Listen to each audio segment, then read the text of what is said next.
Welcome to Tiny Learners TV. Subscribe to our channel for more amazing stories. Thank you. Little Red Riding Hood, a fairy tale by the brothers Grimm. Once upon a time there was a sweet little girl. Everyone who saw her liked her, but most of all her grandmother, who did not know what to give the child next. Once she gave her a little cap made of red velvet, because it suited her so well, and she wanted to wear it all the time. She came to be known as Little Red Riding Hood. One day her mother said to her, "Come, Little Red Riding Hood. Here is a piece of cake and a bottle of wine. Take them to your grandmother. She is sick and weak, and they will do her well. Mind your manners and give her my greetings. Behave yourself on the way, and do not leave the path, or you might fall down and break the glass. And then there will be nothing for your sick grandmother." Little Red Riding Hood promised to obey her mother. The grandmother lived out in the woods, a half-hour from the village. When Little Red Riding Hood entered the woods, a wolf came up to her. She did not know what a wicked animal he was, and was not afraid of him. "Good day to you, Little Red Riding Hood." "Thank you, wolf." "Where are you going so early, Little Red Riding Hood?" "To grandmother's." "And what are you carrying under your apron?" "Grandmother is sick and weak, and I am taking her some cake and wine we baked yesterday, and they should give her strength." "Little Red Riding Hood, just where does your grandmother live?" "Her house is a good quarter-hour from here in the woods. Under the 3 large oak trees.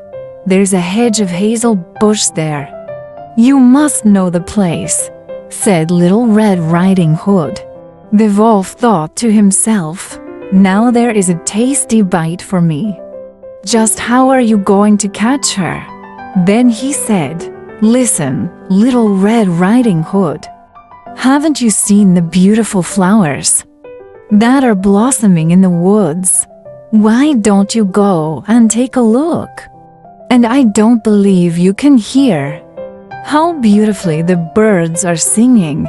You are walking along, as though you were on your way to school in the village. It is very beautiful in the woods."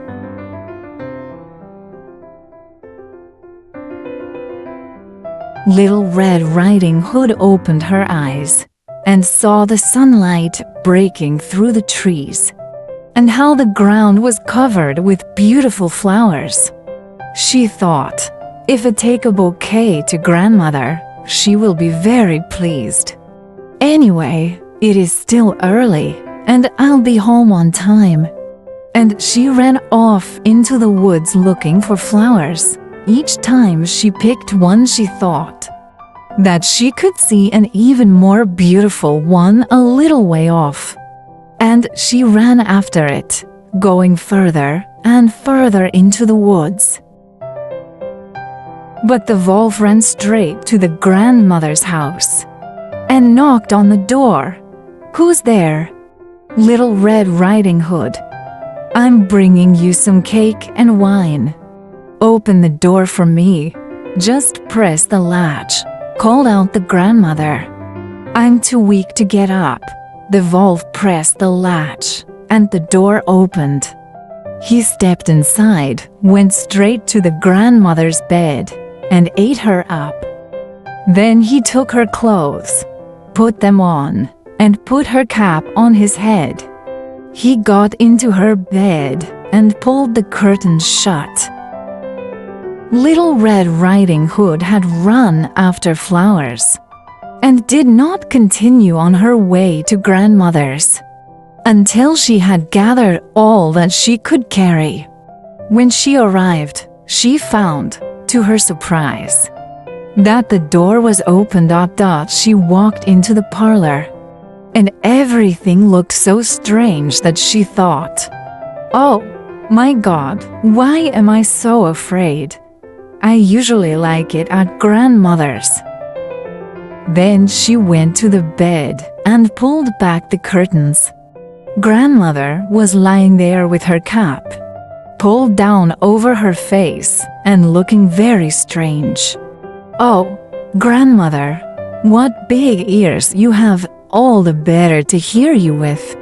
Oh, grandmother, what big eyes you have, all the better to see you with. Oh, grandmother, what big hands you have, all the better to grab you with. Oh, grandmother, what a horribly big mouth you have, all the better to eat you with." And with that he jumped out of bed, jumped on top of poor little Red Riding Hood, and ate her up. As soon as the wolf had finished this tasty bite, he climbed back into bed, fell asleep, and began to snore very loudly. A huntsman was just passing by.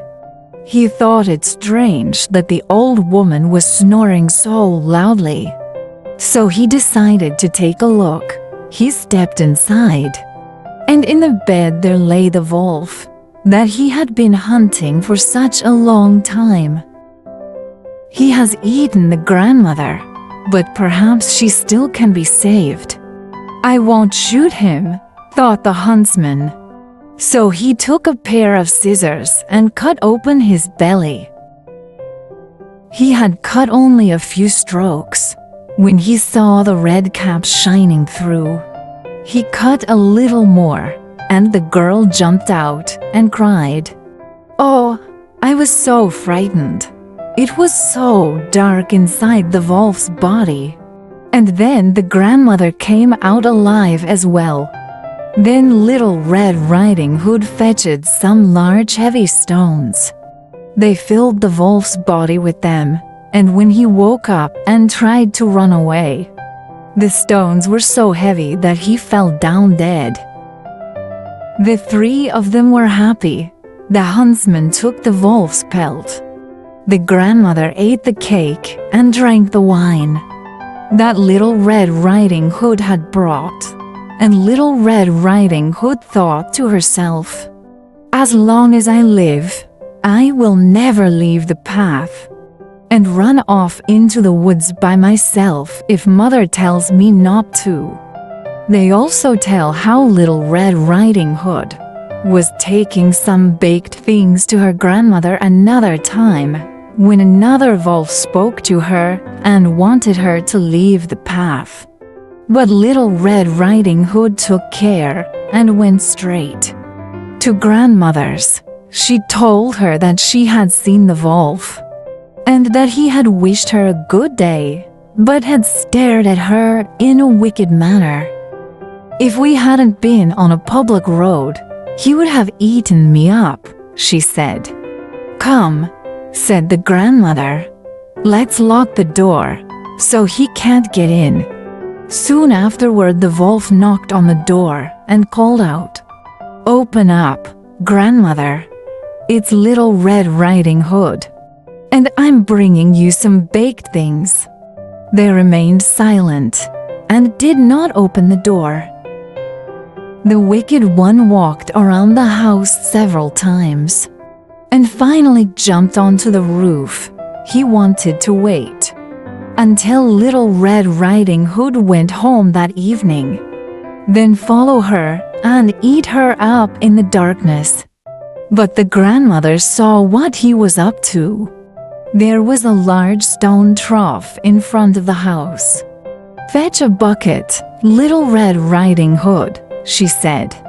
"Yesterday I cooked some sausage. Carry the water that I boiled them with to the trough." Little Red Riding Hood carried water until the large trough was clear full. The smell of sausage rose into the wolf's nose. He sniffed and looked down, stretching his neck so long that he could no longer hold himself.